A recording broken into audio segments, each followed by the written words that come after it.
내가 얼마 전부터 걷기만 하면 무릎이 아프고 거울을 보니까 엉덩이도 점점 처지는 것 같은데 이거 어떻게 해결할 방법 없니? 저희 엄마 말고도 이런 증상을 겪는 분들이 많으실 것 같아요. 무릎 관절이 점점 안 좋아져서 걸을 때마다 무릎이 쑤시고 옛날에는 탄력이 있었던 엉덩이도 나이가 들면서 처지는 듯한 느낌을 받으셨을 것 같습니다. 살이 쪄서 그런가? 하고 무작정 걷거나 스쿼트 같은 운동을 하시는 분들도 계시더라고요. 근데 막상 운동을 하려고 하니 움직일 때마다 무릎이 아프고 잘 모르는 상태로 운동을 했다가 상태가 더 안 좋아지면 어쩌나 싶으셨죠? 처지는 살 때문에 스트레스도 많이 받으셨을 텐데 지금부터 아들내미가 집에서 간단하게 따라할 수 있는 최고의 운동을 알려드릴게요. 사실 중년이 운동을 시작한다는 게 여간 쉬운 일이 아닌데요. 그런데 무릎 관절은 나이가 들면 왜 점점 안 좋아지는 걸까요? 우리 몸의 근육은 30대 후반이나 40대부터 매년 1% 이상 줄어들고 50대가 넘어가면 그 속도가 점점 더 빨라져요. 근육이 계속해서 줄어들면 무릎 위에 근육인 대퇴사두근도 점점 약해지는데요. 대퇴사두근이 약해지면 걸을 때 받는 충격을 근육이 흡수해주지 못해서 충격이 그대로 무릎으로 가게 되어 점점 무릎 관절이 안 좋아지는데 나이가 들수록 무릎 관절이 약해지는 이유가 바로 이 이유입니다. 엉덩이가 점점 처지는 이유도 엉덩이 살을 잡아주는 둔근이 약해지기 때문이겠죠? 그럼 대퇴두근두근인가 그걸 길러야 무릎이 안 아프겠네. 반은 맞았네요. 대퇴사두근이요. 정확히는 하체 전반을 길러야 하는데요. 무릎이 안 좋다는데 하체 운동을 어떻게 하라는 거야 싶으시겠지만 저만 믿으세요. 정말 간단하게 하체 근육을 기를 수 있는 운동을 알려드릴게요. 하루에 5분만 투자하시면 단단해지는 하체가 느껴지실 거예요. 바로 힙브릿지라고 불리는 운동입니다. 보시다시피 집에서 누울 공간만 있으면 할 수 있고 척추의 정렬을 기본 자세로 하기 때문에 자세 교정과 코어 강화에도 탁월한데요. 왠지 쉬워 보이지만 정확한 자세로 하지 않으면 무릎과 허리에 통증이 있으실 수도 있으니 지금부터 제가 알려드리는 자세들을 숙지해서 따라해보세요. 시작은 바닥에 요가 매트를 깔고 편안하게 누워주시면 되는데 침대보단 바닥에서 하시는 걸 추천드립니다. 누웠을 때 허리는 너무 바닥에 붙지도 너무 뜨지도 않게 편안하게 누워주셔야 해요. 그런 다음 발 뒤꿈치를 엉덩이에서 너무 멀지도 가깝지도 않은 곳에 위치해주세요. 너무 가까우면 무릎의 통증이, 너무 멀면 허벅지에 쥐가 날 수도 있어요. 그리고 다리 너비를 적당히 벌린 뒤에 엉덩이를 들어 올려주시면 되는데요. 이때 발 뒤꿈치가 들리지 않게 뒤꿈치에 힘을 주고 들어 올리셔야 합니다. 뒤꿈치가 들리게 되면 종아리에 자극이 갈 확률이 높아요. 그리고 옆에서 봤을 때 무릎과 상체가 일직선이 되는 정도로만 올려주셔야 해요. 마지막으로 다시 처음 자세로 천천히 엉덩이를 내려주세요. 내려올 때도 주의할 점은 너무 바닥까지 내리게 되면 엉덩이에 긴장감이 풀리기 때문에 긴장감이 유지되는 위치까지만 내려주셔야 하는데요. 이 부분이 정말 중요합니다. 여기까지가 1회고 처음엔 5회로 시작한 뒤 익숙해지면 10회까지 늘려주세요. 총 3세트를 진행해주시면 됩니다. 덤으로 마지막 횟수 때는 엉덩이를 올린 채로 3에서 4초간 버틴 뒤 내려가시면 효과가 2배예요.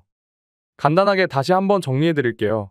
첫 번째, 팔과 등 허리가 편안한 상태로 누운 뒤에 발 뒤꿈치를 적당한 곳에 위치해주세요. 두 번째, 다리 너비를 적당히 벌린 뒤 뒤꿈치로 민다는 느낌으로 엉덩이를 들어 올려주세요. 세 번째, 너무 과하지 않은 곳까지 엉덩이를 들어 올린 뒤 천천히 긴장감을 유지하며 내려주세요. 지금 잠시 영상을 정지해두고 몇 개만 따라해보세요. 어떤가요? 엉덩이와 허벅지에 자극이 오시나요? 자극이 느껴지신다면 정말 잘하셨습니다. 자극이 느껴지지 않으시는 분들도 걱정하지 마세요. 당연한 겁니다. 힙브릿지는 본인에게 맞는 자세를 찾는 게 가장 중요하거든요. 뒤꿈치를 두는 위치와 다리 너비를 조금씩 바꿔가며 몸에 맞는 위치를 천천히 찾아보세요. 정확한 자세로만 하신다면 세트 수가 끝났을 때 후들거리는 하체를 느낄 수 있으실 거예요. 그리고 운동 뒤에 골반과 허리에 통증이 느껴지시는 분들이 계실 수도 있는데 골반에 통증이 느껴지신다면 다리 너비를 조금 더 넓게 하셔야 해요. 허리 통증은 다양한 이유가 있지만 허리 힘으로 들어올리거나 너무 과하게 들어올렸을 확률이 높은데요. 악기를 조율한다는 느낌으로 횟수보단 올바른 자세를 찾는 것이 중요합니다. 근데 나 허리 디스크 있잖니. 이 운동해도 괜찮은 거야? 그럼요. 올바른 자세로 과하지만 않게 진행하면 오히려 허리 건강에 좋은 운동이에요. 힙브릿지는 둔부, 허벅지, 척추기립근을 강화해주는 운동인데 척추기립근 강화를 통해 허리 통증을 줄여주기 때문에 허리 건강에 도움이 되고 가장 큰 장점은 바로 직접적으로 무릎을 사용하지 않으면서 하체의 큰 근육들을 운동할 수 있다는 점인데요. 당장 가장 대표적인 하체 운동인 스쿼트만 봐도 무릎에 개입이 엄청나거든요. 이런 이유 때문에 힙브릿지는 재활 운동으로도 많이 사용하곤 하는데요. 하체 근육은 신체에서 가장 큰 근육군에 속하는데 전신 근육의 70%를 차지한다고 하니 어마어마하죠. 둔부 근육이 잘 잡혀있다면 엉덩이 살이 처지는 것을 막아주는데 힙브릿지는 탄력 있고 날씬한 힙라인을 만들어주는 것으로 유명합니다. 허벅지 근육도 잊을 수 없죠. 허벅지 근육이 튼튼하면 혈액순환을 원활하게 해주는데 혈액순환이 원활하면 노폐물 배출과 더불어 피를 맑게 해주는 효과가 있습니다. 덤으로 남성성과 힘의 상징으로 허벅지 크기를 보라는 말이 있을 정도니 남성분들도 꼭 하셔야겠죠? 뭐? 남성성의 상징이라고? 지금 당장 하러 가야겠군. 지금까지 나열한 장점들만 살펴봐도 하지 않을 이유가 없는 운동인 것 같아요. 무릎 관절을 걱정하지 않아도 된다는 가장 큰 장점이 있고, 밀린 일 때문에 운동할 시간이 부족하거나 여러 이유 때문에 집 밖에 나가서 운동하기가 힘드신 분들도 집에서 누운 상태로 간단하게 운동할 수 있으니 더욱 해보시는 것을 추천드립니다.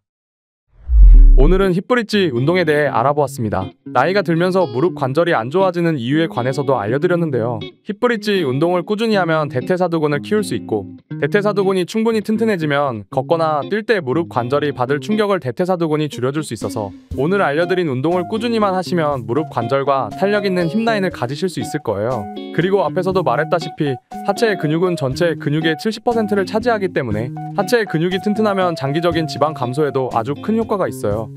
이 운동 진짜 안 할 이유가 없네. 당장 하러 가야겠다. 저희 엄마처럼 열정이 샘솟는 분들이 많으실 것 같습니다. 하지만 역시 횟수를 채우기보단 정확한 자세로 하는 것이 더 중요하다는 점 아시죠? 정확한 자세로 꾸준히 하시면 앞으로 무릎 통증 때문에 고생할 일 없으실 거예요.